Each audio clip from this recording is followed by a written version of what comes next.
자, 여기는 말벌포획기죠. 말벌포획기인데 이 안에 제가 사양수를 계속해서 공급을 해줍니다. 물론 저쪽에 있는 말벌포획기에도 사양수를 계속해서 공급을 해줘요. 자, 이제 쉽게 얘기하면 우리가 보는 눈을 키우는 거죠. 내가 보는 눈을 키워야 돼요. 요 놈도 서양종, 이놈도 서양종이에요.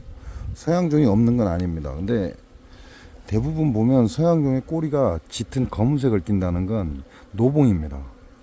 노봉이 여기에 사형수를 가지러 온다는 얘기예요. 그 나머지는 다 동양종 꿀벌이에요. 여기에는 서양종 꿀벌이 동양종 꿀벌보다 더 많습니다. 그러니까 만일 얘네들이 밥이 필요하다면 이 안으로 들어와야 돼요. 근데 여기에 들어와 있는 서양종 꿀벌보다 동양종 꿀벌이 더 많다는 거죠. 그 얘기는 서양종 꿀벌은 여기가 아니라도 밥을 구할 때가 있다라는 얘기입니다. 여기에 보면 눈으로 봤을 때 하나, 둘, 셋, 넷, 약 5마리 정도가 서양종 꿀벌입니다. 근데 나머지는 다 동양종 꿀벌이에요. 지금 이쪽 말벌포획기는 그렇게 형성이 되어 있고,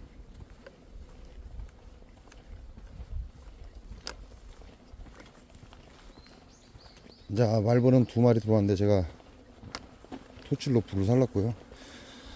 자, 여기 말벌포획기도 보면 서양종이 여기는 서양종이 그래도 좀 많이 있네요.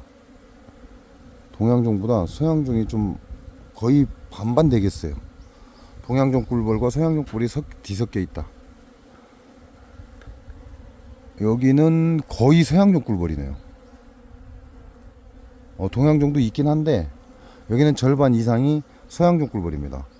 여기는 거의 반반 섞여 있고 저쪽에는 거의 동양종 꿀벌이고. 이 말벌 포획기를 보다 보면 우린 단순하게 말벌만 잡으니까 말벌 포획기에 말벌이 들어왔는지 안 들어왔는지 그것만 확인하잖아요. 근데 이런 경우에 이와 같은 꿀벌들이 몰리는 이런 경우에 단순하게 말벌이 들어왔냐 안 들어왔냐 그것만 보는 것보다 얘네들의 형태를 보면, 얘네들이 하는 짓을 보면 어느 정도 예감을 한다는 거죠. 그렇게 따지면 이 말벌 포획기에는 지금 서양종 꿀벌이 다량이에요. 동양종 꿀벌도 있지만 거의 절반 이상이 서양종 꿀벌입니다. 여기에는 동양종과 서양종이 그냥 엇비슷해요. 그냥 잠깐 시각으로 봤을 때. 그에 비해서 저기는 동양종 꿀벌이 엄청나게 많습니다. 서양종 꿀벌은 몇 마리 되지를 않아요. 그 얘기는 다시 얘기하면 주변에 꿀이 들어온다는 얘기예요. 그렇지 않으면 지금 이 말벌 포획기 3개에 엄청난 양의 벌이 몰려야 됩니다. 서양종 꿀벌이. 근데 서양종 꿀벌이 제가 금방 말씀드린 것처럼 꼬리가 짙은 검은색으로 변한 것들이 들어와 있다는 건 어린 벌들은 들어오지 않는다는 얘기고, 결과적으로 노봉들만 이 말벌 포획기에 들어온다는 얘기입니다. 그러면 나머지 벌들은 아까 씹힌 곳으로 가고 있다는 얘기예요. 많이는 아니지만 그래도 소량의 아까시 꿀이 나온다는 얘기예요. 그래서 나머지 벌들은 아까시 꿀을 향해서 가고 나이 같은 벌들은 이 말벌 포획기에 들어온다, 이렇게 보시면 됩니다. 말벌 포획기 하나만 가지고도 그냥 대충 예상은 가능하다, 이런 얘기를 하고 있는 거예요. 여러분이 무심코 그냥 지나치는 그런 일들을 한 번만 더 생각을 하면 내 벌 상태도 알 수 있다, 이렇게 보시면 돼요. 결국 동양종 꿀벌이 여기 계속 몰린다는 건 동양종 꿀벌은 아까시 꿀을 채취를 못합니다. 그래서 동양종 꿀벌은 사양수, 현재 이 시점에 사양수가 많은 곳으로 모이게 되어 있어요. 그래서 동양종 꿀벌을 유인할 때 사양수 가지고 유인하는 적절한 시기가 지금이죠. 아까시가 화려하게 폈지만 동양종 꿀벌은 아까시를 채취를 못합니다. 아까시를 채취를 못하기 때문에 사양수로 유인이 가능한 거죠. 왜냐하면 우리나라의 꿀이 80%가 아까시라고 합니다. 아까시 꽃에서 나오는 꿀이 우리나라의 꿀의 7, 80%를 차지한다고 합니다. 근데 공교롭게 동양종 꿀벌은 혓바닥이 짧아서 아카시를 채취를 못해요. 그러다 보니까 사양수에 집중적으로 모여드는 거죠. 서양종 꿀벌은 아카시가 나기 시작을 하면 다 아카시 꽃으로 갑니다. 근데 나이가 들어서 이제 노봉이 되면 장거리를 못 뛰어요. 그런 놈들이 이렇게 말벌포에게 사양수를 빨아가죠. 자, 이놈들은 이제 신왕 이렇게 가면 되죠. 거의 신왕으로 다 바뀌었습니다. 저 두통은 애매하고. 자, 근데 소문에서 바라보는 거죠. 지금 확인이 됐으니까 그러는데 여러분들 자세히 보면 화분을 갖고 죽어 들어옵니다. 자, 화분 갖고 들어오는 게 보이죠? 노란 게. 그 얘기는 무슨 얘기예요? 야는 신왕이 됐다라는 걸 증명해 주는 겁니다. 신왕이 없으면, 여왕이 없거나 신왕이 없으면 야네들은 화분을 잘 안 가지고 들어와요. 거의 가져오지를 않습니다. 근데 계속해서 지속적으로 화분을 갖고 들어온다는 건 이 벌통은 이제 신왕이 자리를 잡고 본격적인 산란을 나간다, 이렇게 보시면 돼요.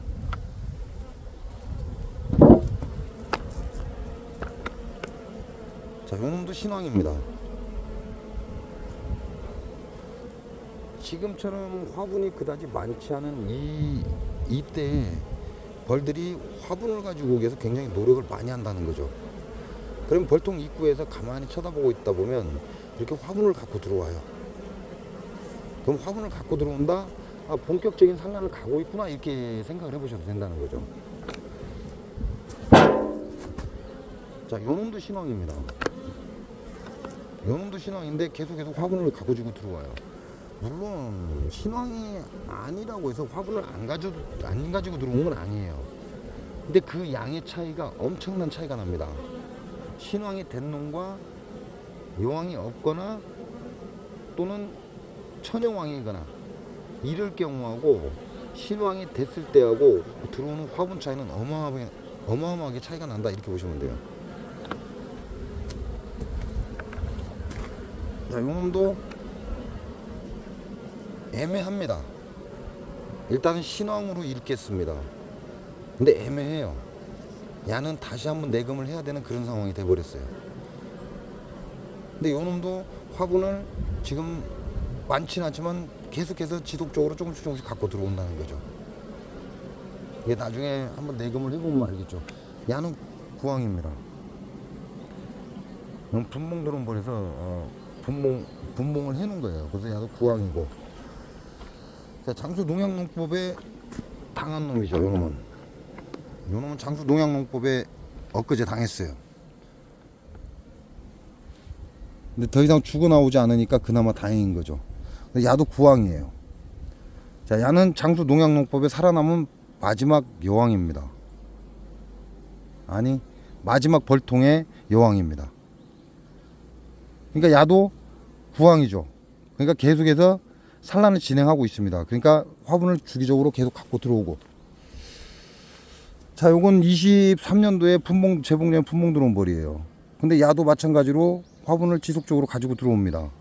그 얘기는 현재 재봉장에 있는 천여왕들은 교미가 거의 이루어졌을 가능성이 높다, 이렇게 생각을 하셔도 된다는 거예요. 그래서 소문 앞에서 바보처럼 멍청하게 이렇게 벌들을 구경하다 보면 내가 생각지도 못하는 그러한 것들을 눈에 봅니다. 근데 이러한 것들을 너무 오랜 시간이 지난 뒤에 알고 나서 벌이 망가진 뒤에 그게 그런 거였구나 라고 생각하는 것보다 여러분한테 정보를 하나하나씩 드리는 이유는 좀 빠른 시간 안에 캐치를 해서 내 벌 상태를 알고 내 벌통에 내가 지금 내금을 해야 될지 아니면 조금 여유가 있는지를 판단하시라고 이렇게 알려드리는 거예요. 이걸 보고 저는 소문 내금을 한다라고 얘기를 하는 겁니다. 그렇게 되면 노동력도 상당히 많이 줄어들죠. 내가 해야 될 일을 그만큼 많이 줄인다는 거예요.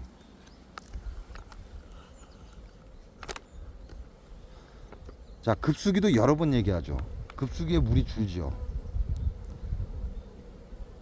자, 저 끝트리에 있는 거, 요거 두 개는 물이 딴 놈보다 많이 줄었죠. 야는 신왕인데 지금 군세가 약합니다. 그러니까 바쁘죠. 이게 더 많은 산란을 나가고 있는 거죠. 그래서 물이 다른 통보다 더 빠르게 줄어드는 겁니다.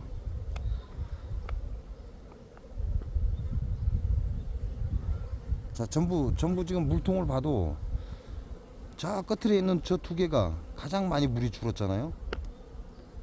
산란을 폭발적으로 나가고 있다, 이렇게 생각하시면 돼요.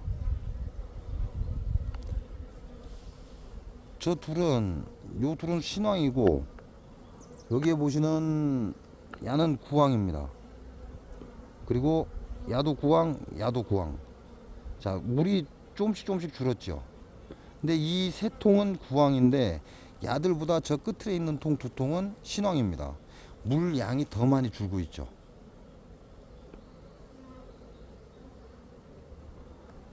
그 얘기는 신왕이 기존의 구왕보다 산란력이 좋다라는 건 이미 여러분도 알고 계실 겁니다.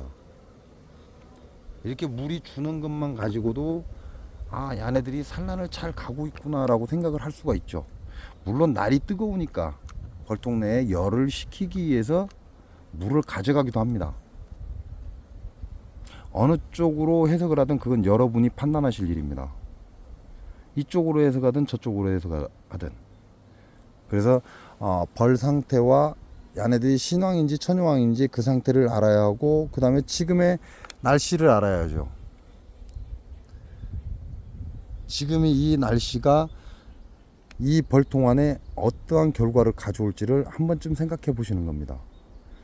그러고 나면 이제 정해지겠죠. 물을 가져가는 이유가 산란을 하기 위해서다, 열을 식히기 위해서다, 이게 정해질 거 아닙니까?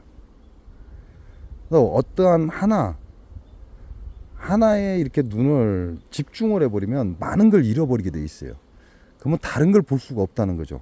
바로 옆에 용왕이 지나가도 국왕들한테 점을 찍어놨기 때문에 바로 옆에 지나가는 신왕, 천여왕도 알아보지 못하는 그런 결과를 가져오게 되는 겁니다. 그래서 좀 폭넓게 보시고 하나에 집중하지 마시고 한꺼번에 여러 면이 보입니다. 이게 우리가 그런 얘기를 합니다. 무슨 그림 있죠. 눈을 흐리멍텅하게 이게 봐야만, 눈을 흐리멍텅하게 해놓고 그 그림을 봐야만 그 안에 무슨 숫자가 들어있는지 알 수 있는 그런 그림들이 있습니다. 이런 것처럼 벌을 바라볼 때 이게 신왕이야 구왕이야 그거 딱 한 생각에 딱 맺혀버리면 그거밖에 못 봐요. 근데 신왕이든 구왕이든 천여왕이든 상관하지 않고 벌통을 있는 그대로 바라보다 보면 이 벌통 안에서 일어나는 많은 일들을 한꺼번에 볼 수 있다는 거죠. 그게 어느 순간에 딱 되면 정리가 되기 시작합니다. 내 머릿속에서. 그래서 벌을 보실 때는 하나에 집중하지 마시고 좀 폭넓게 보셔라.